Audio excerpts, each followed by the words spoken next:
Hello everyone, welcome to Shikar Core. Today we will study electoral politics.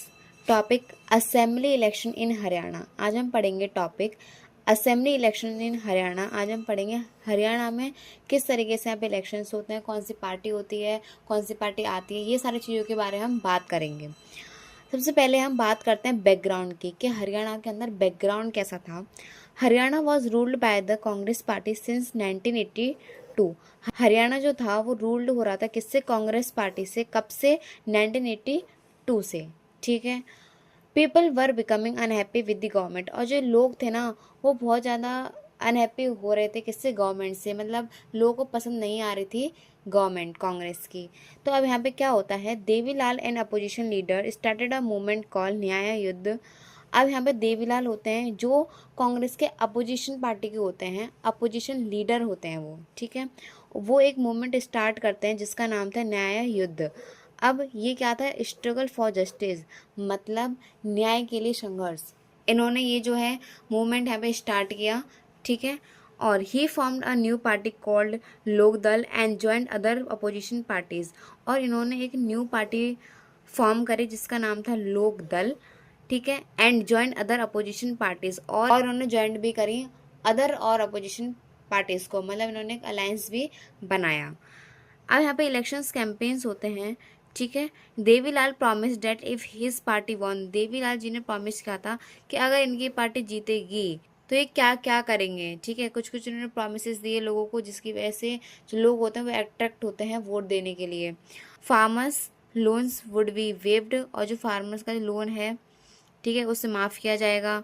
Small businessman would get relief, और जो small small businessman है ना उनको भी थोड़ी राहत मिलेगी उनके लोन्स में, उनके भी थोड़े काम में। ठीक है। And these promise attracts many voters, और यही जो प्रोमिस से अट्रैक्ट किया बहुत सारे वोटर्स को, लोगों को अट्रैक्ट किया इन सब प्रोमिस ने, जिसकी वजह से लोगों ने इनको वोट देना स्टार्ट करे। अब यहाँ पर इलेक्शंस रिजल्ट आता है 1987 के अंदर।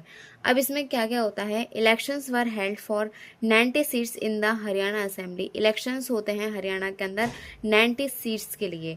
अब इसमें से लोकदल एंड इट्स अलायंस वोन 76 सीट्स। अब इसमें से लोकदल और उसके जो अलायंस थे वो 76 सीट्स जो है जीतते हैं, और Lokdal alone got 60 seats clear majority, और जो लोक दल थी वो अकेली ही 60 सीटें यहाँ पे जीतती है, और साफ साफ पता चल रहा है कि इसकी क्लियर मेजोरिटी थी।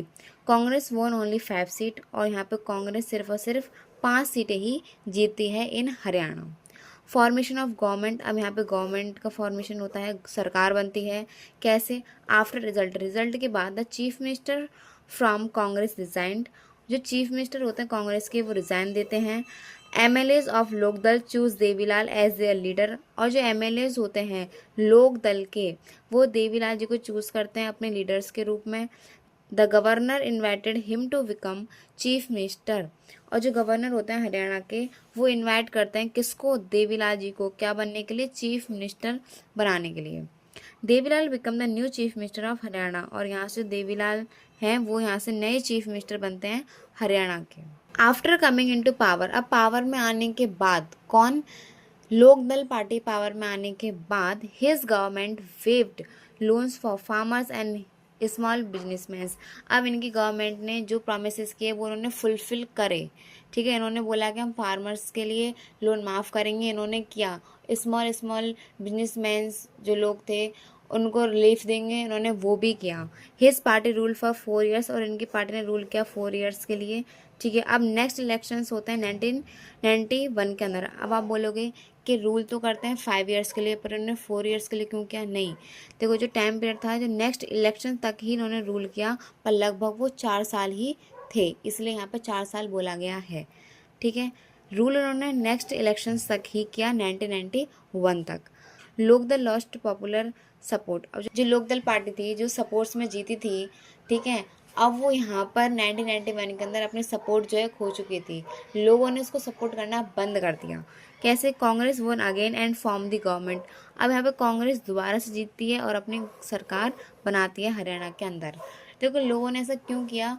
क्योंकि लोग उससे एक डिसीजन के लिए जो है वोट नहीं दिया था। लोग एक्सपेक्टेड क्या था लोगों ने कि वो ओवरऑल डेवलपमेंट करेगी, ठीक है, ग्रोथ करेगी, डेवलपमेंट करेगी, सारी चीज़ें करेगी, बट वो उसने सिर्फ क्या किया, एक ही काम किया। इस वजह से लोगों ने उसको पसंद नहीं किया और लोगों ने उसकी सरकार गिरा दी इन नेक्स्ट इलेक्शंस में। और फिर से यहाँ पे कौन आ गई, कांग्रेस आ गई। अब इस समय क्या सीखने के लिए मिलता है कि लर्निंग्स क्या हैं, ठीक है। Elections can change government. और जो इलेक्शंस होता है ना, वो गवर्नमेंट को चेंज कर सकते हैं। जैसा कि अभी हमने देख लिया कि पहले यहाँ पे कांग्रेस थी, फिर यहाँ पे लोक दल आई, फिर से यहाँ पे कांग्रेस आ गई। तो ये लोगों के ऊपर होता है, लोग किसे अपना लीडर बनाएंगे।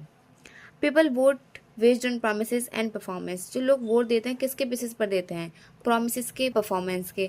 मतलब जो पार्टी प्रॉमिस करती है कि हम जीतने के बाद आपके लिए ये करेंगे, लोग उससे अट्रैक्ट होकर वोट देते हैं।